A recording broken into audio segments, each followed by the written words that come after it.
میں بہت ہی ادب اور احترام کے ساتھ اپنے مشفق و مربی استاد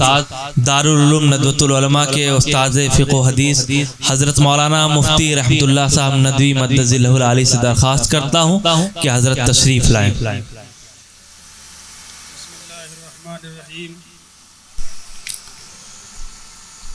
الحمدللہ رب العالمین والصلاة والسلام علی اشرف الانبیاء والمرسلین محمد ابن عبداللہ الامین وعلی آلہ وصحبہ اجمعین، اما بعد۔ اعوذ باللہ من الشیطان الرجیم، بسم اللہ الرحمن الرحیم۔ یرفع اللہ الذین آمنوا منکم والذین اوتوا العلم درجات۔ قال النبی صلی اللہ علیہ وسلم: العلماء ورثۃ الانبیاء وإن الانبیاء لم یورثوا دینارا ولا درہما انما ورثوا العلم فمن اخذه بحظ وافر او کما قال علیہ الصلاۃ والسلام۔ اسٹیج پر جلوہ فروز علماء کرام اور اس خوبصورت اور وسیع و عریض پنڈال میں موجود سامعین کرام، 10 منٹ کا مختصر وقت ہے اور آپ کا یہ جلسہ سیرت کے نام اور عنوان سے منعقد کیا گیا ہے۔ میں اس بات کی کوشش کروں گا کہ 10 منٹ میں آپ کو کچھ پیغام دے جاؤں۔ سب سے پہلے میں مبارکباد پیش کرتا ہوں اس خوبصورت جلسے کو منعقد کرنے والے انتظام اور انصرام چلانے والے افراد کو، جس میں سر فہرست مولانا رئیس صاحب ندوی اور قاری نیاد احمد صاحب اور ان کے جملہ معاونین اور رفقاء ہیں، اور اسی طرح پس پردہ رہنمائی اور رہبری کرنے والے مولانا منیر احمد صاحب ندوی اور ان سب کے ڈائریکٹر جو اس جلسے کی شاہ کلید ہیں، ہمارے دوست مولانا رضوان احمد صاحب ندوی، جو عام طور پر غائب رہ کر ہی جلوہ دکھاتے ہیں۔ ان سب کو مبارکباد بھی دیتا ہوں اور ان سب کا شکریہ بھی ادا کرتا ہوں۔ حضرات گرامی، آپ کو معلوم ہے کہ سیرت کے نام پر اور عنوان پر جلسہ قائم ہوا ہے۔ ہم تو جلسہ سیرت کے نام اور عنوان پر قائم کر لیتے ہیں، لیکن اپنی زندگیوں کو سیرت کے مطابق نہیں بناتے۔ ہمارے جو نوجوان، ہمارے بزرگ، ہمارے چھوٹے اور بڑے، مرد اور خواتین، جن تک میری آواز پہنچ رہی ہے، میں آج کے اس جلسے میں ان کو سیرت کا یہ پیغام دینا چاہتا ہوں کہ آپ سب یہاں سے اس بات کا عہد کر کے جائیں کہ اپنی زندگیوں کو، اپنی سیرت کو، اپنے کردار کو، اپنے اخلاق کو، اپنے معاملات کو، اپنے معمولات کو اور اپنی ہر ادا اور ہر زندگی کے لہجے اور لمحے کو سیرت کے مطابق بنائیں گے۔ جن حضرات کی سروں پر ٹوپیاں نہیں ہیں، پگڑیاں نہیں ہیں، اس کا اہتمام کریں گے۔ جن کی وضاقتہ درست نہیں ہے، وہ اپنی وضاقتہ رسول کی وضاقتہ کے مطابق بنائیں گے، اور جن کے چہرے پر داڑھیاں نہیں ہیں، غائب ہیں یا کم ہیں، وہ شرعی داڑھی رکھنے کا عزم کریں گے۔ جن کا لباس اسلامی لباس نہیں ہے یا شریفانہ لباس نہیں ہے، وہ شرفاء کا لباس اختیار کریں گے۔ تو تمام مردوں کو، تمام عورتوں کو اور نوجوانوں اور بوڑھوں کو آج کے جلسے میں میں پیغام دینا چاہتا ہوں کہ اس بات کا عہد اور عزم کر کے جائیں کہ جس نبی کے نام پر وہ جمع ہوئے ہیں اور جس نبی کے عنوان پر جلسہ منعقد ہوا ہے اور اس پر جمع ہوئے ہیں،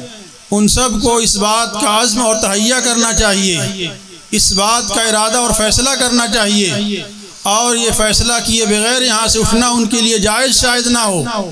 کہ وہ اپنی زندگیوں کو سیرت کے مطابق ڈھالیں گے، بنائیں گے۔ جب عزم و ارادہ پایا جائے گا تو اللہ کی توفیق آئے گی، اللہ کا فضل شامل حال ہوگا، اور جب عزم و ارادہ نہیں ہوگا تو یہ جلسہ ہو جائے گا اور کل وہی حالت ہوگی جو آج سے پہلے تھی۔ دوسری بات یہ ہے کہ میں سماج کا ایک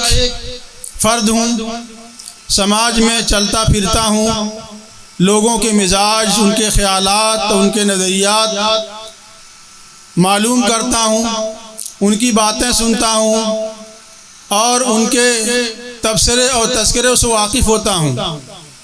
آج کل ہمارے مسلم سماج کے اندر ایک بیماری جو سب سے بڑی پائی جا رہی ہے، سب سے بڑا روگ جو ہمارے مسلم سماج کو لگ گیا ہے اور اس کو کھوکھلا کر رہا ہے، وہ ہے علماء کی ناقدری، علماء کی بے احترامی، علماء کی گستاخی اور علماء پر نازیبہ تبصرہ، علماء پر بیجا تنقید، اور علماء کو ہر محفل میں اور ہر جگہ گھسیٹ کر لانا اور انہی پر اپنی پوری گفتگو کرنا، اور ان کو جو مقام اور احترام دینا چاہیے، ان کا جو مقام اور احترام قرآن و حدیث میں بیان کیا گیا ہے وہ نہیں کیا جاتا ہے۔ اگر کسی مسجد کا کوئی امام ہے تو اس امام نے اگر کہیں لمبی سورت پڑھ دی تو ایک عام آدمی جو جمعہ شریک ہوتا ہے یا عیدین میں شریک ہوتا ہے وہ بھی کھڑا ہو جاتا ہے اور برسر محفل کہنے لگتا ہے کہ امام صاحب آپ نے آج 2 منٹ زیادہ لے لیا۔ ایسا لگتا ہے کہ اس کا وقت بڑا قیمتی ہے اور امام کہیں پر ایسے ہی ٹہل رہا تھا، اس کو کوئی اور کام نہیں ہے، یا خطیب کے پاس کوئی اور وقت کام نہیں ہے، وہ بس کہیں پر کھیت میں بتھوا چن رہا تھا، وہ کہیں پر ٹھیلے پر سبزی بیچ رہا تھا، اور وہ کوئی انسان نہیں ہے۔ 2 منٹ گفتگو زیادہ ہو گئی جمعے کے اندر تو آپ واویلا مچا دیتے ہیں، طوفان نوح کھڑا کر دیتے ہیں۔ اگر 2 منٹ دعا لمبی ہو گئی تو اس پر ایک قیامت برپا ہو جاتی ہے۔ اگر جو ہے نماز مختصر ہو گئی تو اس پر تبصرہ ہونے لگتا ہے۔ امام اگر بھول گیا اور غلطی کر دی تو اس پر فتوے صادر ہونے لگتے ہیں، پڑھے لکھے لوگ پیچھے رہ جاتے ہیں۔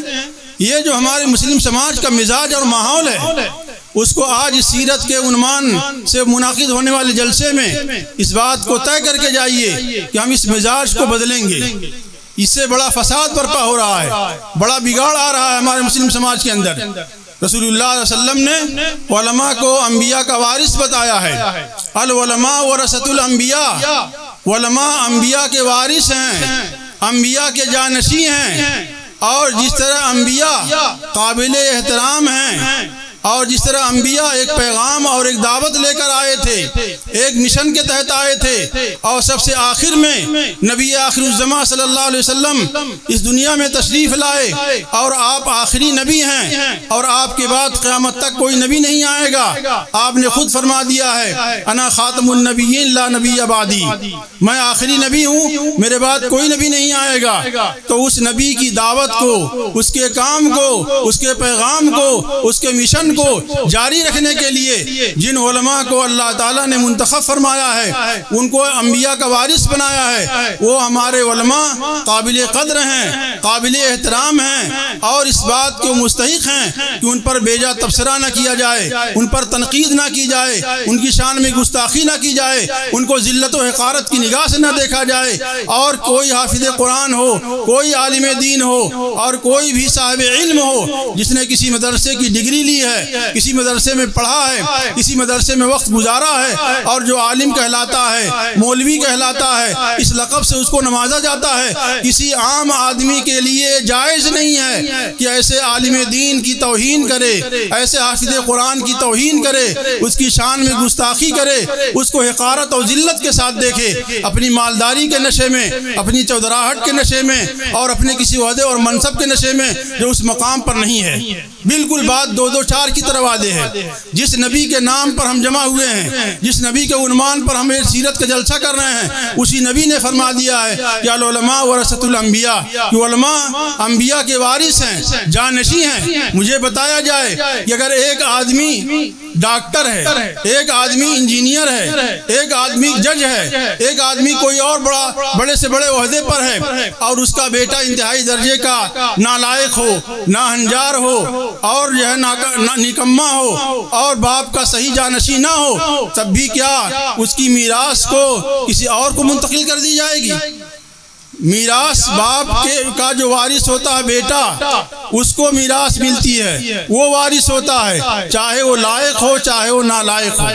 چاہے وہ کالا ہو چاہے وہ کلوٹا ہو, چاہے وہ اپاہج ہو چاہے وہ معذور ہو, چاہے پڑھا لکھا ہو چاہے جاہل ہو. ہر آدمی اس بات کو سمجھتا ہے کہ زید کا بیٹا ہے بکر, تو بکر ہی جو ہے اپنے باپ کا وارث بنے گا, زمین جائیداد پراپرٹی کا وارث بنے گا, اور چاہے وہ ناکارہ ہو چاہے نکما ہو چاہے جس لائق ہو, لیکن باپ کا بیٹا ہونے کے ناطے سے اس کو وراثت منتقل ہوتی ہے. ایسے ہی علماء جو علوم شریعت کے حامل ہیں, مدرسوں کے فارغ ہیں, مدرسوں میں وقت گزارا ہے, قرآن و حدیث میں اپنا سر کھپایا ہے, اپنا وقت لگایا ہے, وہ ہمارے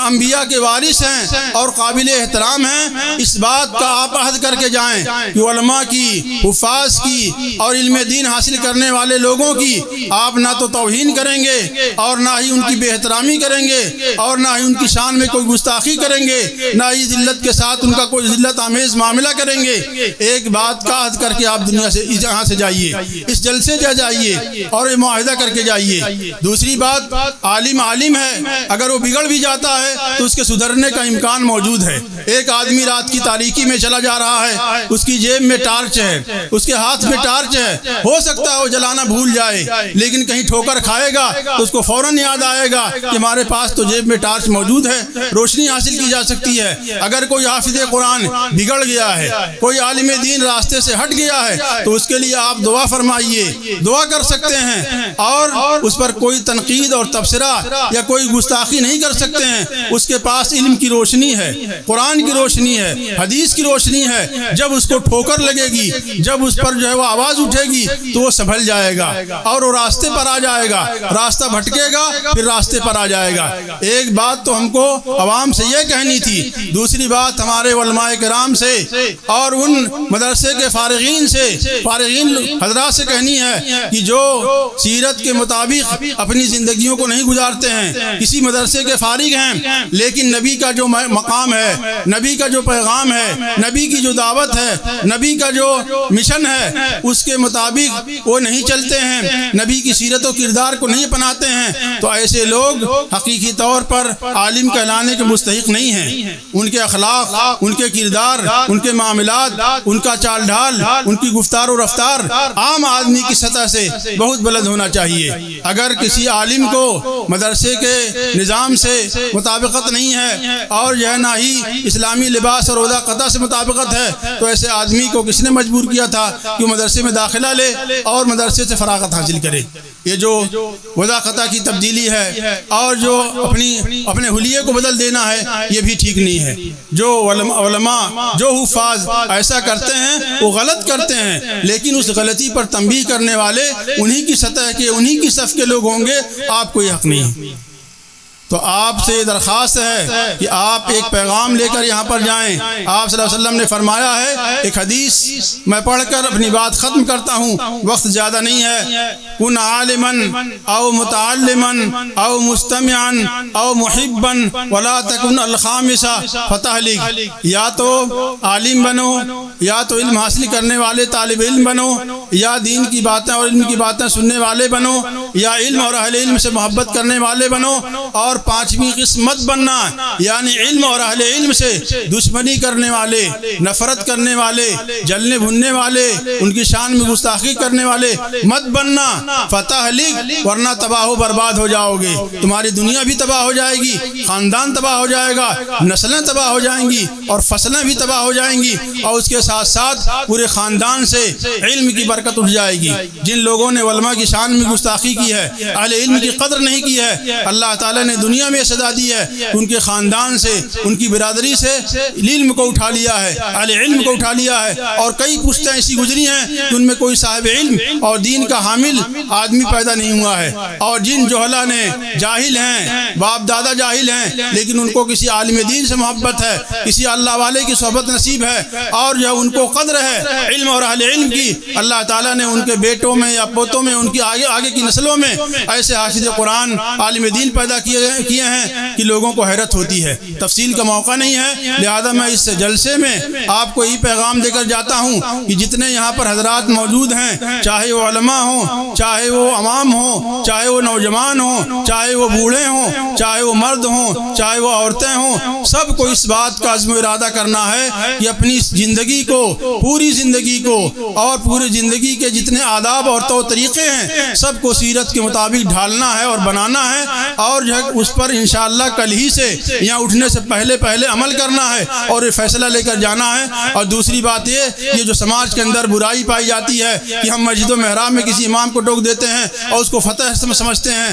اور کسی پر کوئی تبصرہ کر دیتے ہیں اور اس کو بہت بڑی اپنی جیت سمجھتے ہیں، اور جو ہے کسی پر تنقید کرتے ہیں، علماء کی ناقدری کرتے ہیں، تو ہم اپنی زندگی میں علماء کو اچھی نگاہ سے دیکھنے والے، ان کی قدر کرنے والے، اور ان کو صحیح مقام دینے والے، اور ان کو نبی کا جانشین سمجھنے والے بنیں اور ان کی باتوں کو مانیں۔ یہ تو ہو سکتا ہے کہ کوئی عالم بگڑا ہوا ہے تو آپ اس سے مسئلہ نہ پوچھیے، اس سے متفق نہیں ہیں تو آپ اس سے جو ہے کوئی مسئلہ دریافت نہ کیجیے، لیکن اگر قرآن کریم کا کوئی نسخہ غلط چھپ گیا ہے، غلط پرنٹنگ ہو گئی ہے، تو کیا اس کا یہ مطلب ہوتا ہے کہ آدمی اس قرآن کا احترام نہ کرے؟ وہ کہا جائے گا اس کو آپ نہ پڑھیے، مس پرنٹ ہو گیا ہے، یا جو اس میں پرنٹنگ صحیح نہیں ہے اور اس کے اوراق ادھر سے ادھر ہو گئے ہیں، اس کو ادب کے ساتھ، احترام کے ساتھ کہیں پر رکھ دیجئے۔ لیکن یہ تو جائز نہیں ہوگا کہ آدمی اس غلط پرنٹ والے قرآن کو کہیں نالی میں ڈال دے، کہیں ٹوکری میں ڈال دے، پیروں سے رودنے لگے۔ جس طرح یہ جائز نہیں ہے کہ قرآن اگر غلط چھپ گیا ہے تو اس کی بے احترامی کی جائے،